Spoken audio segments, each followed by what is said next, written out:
The Dallas Cowboys have always been one of the NFL's most polarizing teams. Prayers, even the Lord said, no, you're not getting your wish this time. Your prayers won't be answered. I'm going to say, expect stuff from the Cowboys just so they can be up here and they can plummet, come crashing down like the sorry franchise that they are. They're either on the brink of a Super Bowl run or a few bad weeks away from a complete chaos. And 2024 was definitely chaos. Players got to make plays. Guys, like, I always talk about the game is simple. Get your ass off the block. Guys aren't getting off. They're not doing the most mundane things that you got to do to win football things. And that's why I am not a believer in the Cowboys, because it doesn't matter about scheme, coaching, and all that.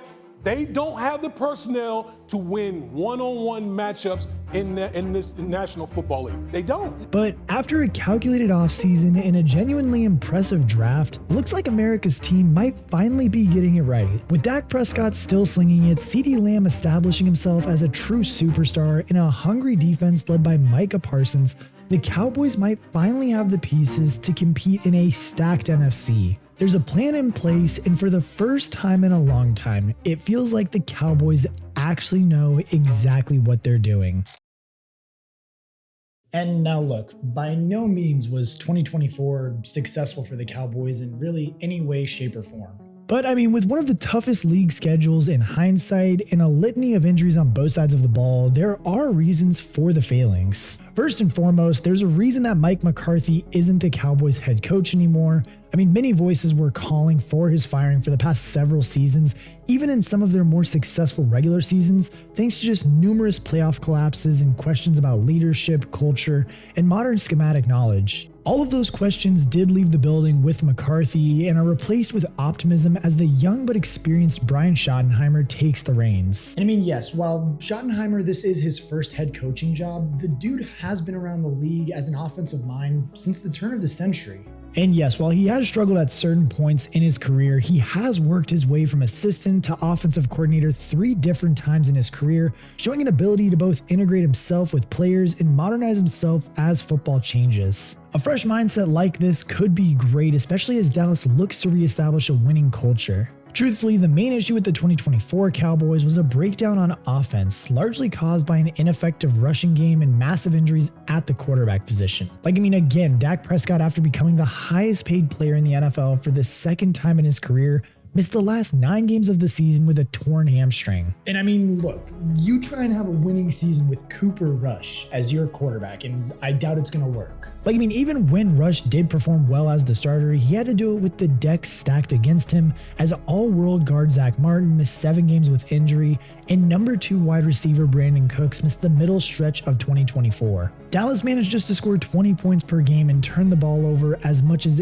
any team in the league. I mean, truthfully, this is just the side effect of a battered and ineffective offense, and then you add also just the gas and overworked defense that was allowing 27.5 points per game, which was the second worst in the league, and you're not going to be winning any games. But also injuries and turnovers played a massive part in upsetting the balance. Obviously, the stars who went down were the big difference, with Micah Parsons missing 4 games early in the season and playing through injury down the stretch. DaRon Bland missed 5 games, Jordan Phillips losing 6 games early to injury, and maybe the most important, DeMarcus Lawrence played just the first 4 games of the season before missing the remaining 13 with a foot injury. Not to mention also Trayvon Diggs also missed some games and was banged up throughout the entire season. And that's the thing too, injuries, they're a part of just playing football. Everybody knows that. But when the Cowboys are suffering them so much throughout the 2024 season, well, then they really just couldn't get any of the footing under themselves, which made it tougher for them to just try and win games. And once you had 14 fumbles and 14 interceptions thrown by the offense, the defense got caught in a lot of short fields in just low leverage situations. These injuries and turnover issues were just the icing on the cake that was the 2024 NFC East, with the rising Commanders and eventual champion Eagles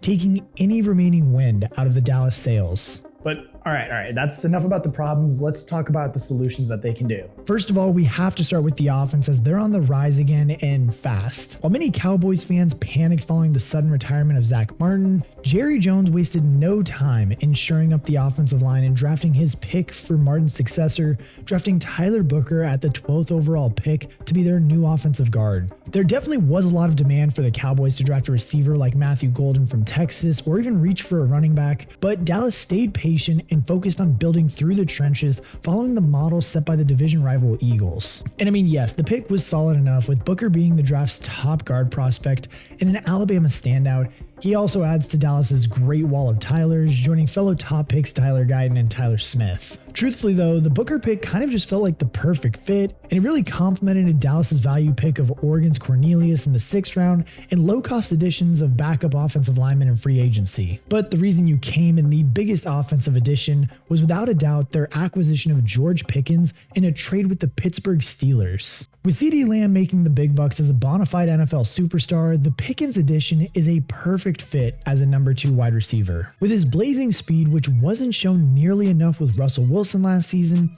Pickens is an ideal complement to Lamb's route running prowess, especially as a new burner for Dak Prescott, who was one of PFF's highest graded deep ball passers in 2024, even better than in past years of his career. While Pickens has shown the capacity to be a bit of a hothead, he has already gone on record talking about his excitement to be in Dallas and play with Prescott, and the Schottenheimer offense should certainly favor a player of his talents. And finally as well, the Cowboys did address their rushing attack in depth for the first time since Tony Pollard broke his leg in 2022. In free agency, they brought in Javonte Williams, a former Broncos standout who struggled to stay healthy but showed very high ceilings, as well as an established leader, Miles Sanders, but both really felt like a backup plan to Texas running back and Dallas's 5th round pick, Jaden Blue. Blue showed a lot of explosive capabilities when given touches in a pass-heavy Longhorns offense and remains in Texas with the Cowboys as the starter to be presuming a strong showing in camp. The dude is a speed freak with the ball in his hands, showing solid shiftiness, but his greatest asset is his capabilities in the passing game. Coming out of the backfield, he managed to stand out even in one of the deepest running back classes in recent memory,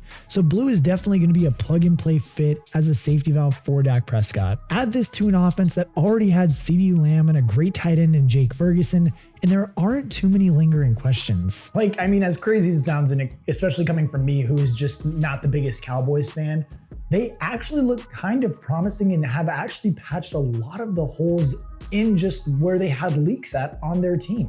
Oh, and the craziest part too is that it's not even the offensive side of the ball that they're so heavily invested into. Like, yes, they made some changes there, but there's so much more involved on the defensive side of the ball right now. Like, I mean, to keep it brief, pretty much, the Cowboys defense, they look like they're gonna be pretty ridiculous this year in 2025. Like, I mean, with Micah Parsons in a contract year, he's going to be more motivated than ever to be productive past the first few weeks of the season. Negotiations on his rookie extension have reportedly stalled again, but he's going to be looking to make Jerry or just some other owner pay a lot of money for forcing him to show out once again. This is great news for the Dallas edge rusher Donovan, and I'm going to mispronounce this, Izurukiaki? Not sure, tell me in the comments. Who was drafted in the 2nd round, as he'll get to take his already impressive physical traits and hone them alongside one of the most dangerous pass rushers in the NFL. The dude definitely had the talent to be a 1st round pick, but fell due to pedigree, coming from Boston College and a deep edge class too. He was another great pick by the Cowboys and should contribute immediately, replacing departed rusher DeMarcus Lawrence. Along the defensive line, Dallas continued shoring it up with the additions of veterans like Solomon Thomas, Dante Fowler Jr., and Peyton Turner as well. It's an excellent pass rushing rotation, which should keep the Cowboys competitive in a division full of dangerous mobile quarterbacks and Jackson Dart. In the secondary, the Cowboys have gotten stronger as well. Not only are Trayvon Diggs and Deron Bland both trending towards being 100% for the start of the season, but they also landed Siobhan Ravel, a cornerback from Eastern Carolina, in the 3rd round. Ravel was one of the top corners in the draft despite playing at a smaller program, but tore his ACL in 2024, making him a health hazard and allowing him to fall all the way to pick 76. Ravel's ACL repair was done by the same surgeon that the Cowboys keep on call for their sports medicine, meaning that his report was solid enough for Dallas to feel comfortable drafting him. Now that he's in the white and blue, Ravel should have the potential to really do some damage in coverage and even in run stuffing packages as a slot corner. Like, I mean, truthfully, it really does look like the Dallas Cowboys knocked the 2025 draft out of the park. They added stars at just more valuable positions that they needed to add people at, and on top of that too, they added them along the interior defensive line, which they had to do also. With their picks from the 6th and 7th round, it looks like the best draft class Dallas has had in decades, and along with the smart offseason, their roster actually looks competitive in a great division. Don't get me wrong though, there will be some questions about the division, especially with the Commanders being the newest, hottest team in football and the Eagles having the best roster in the NFL by a mile. But with their upgrades and limited losses, it really does feel like the Cowboys can once again hang with the big dogs. Injuries are still definitely going to be a concern, but they are for any team, and it's unfair to pick against a team just because you'll think they'll be beat up. With an even playing field, it's not unfair to project Dallas near even footing offensively with Washington and Philly, and their defense could be ready to take a massive step forward. And I mean, look, like it or not, Dak Prescott is an above average quarterback, even on his off days. And with such an excellent collection of weapons around him and a well-built offensive line in front of him,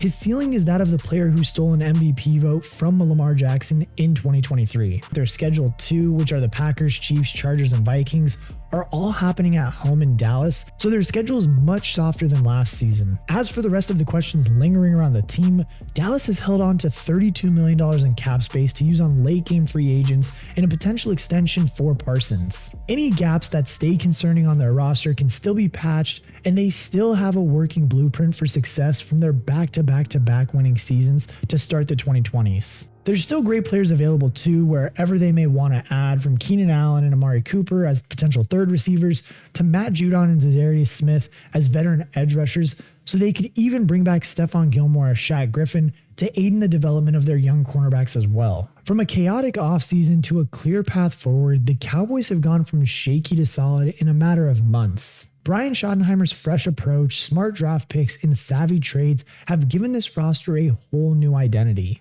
For the first time in a long time, it really feels like the Cowboys know exactly what they're doing, and they should have the rest of the NFL on notice.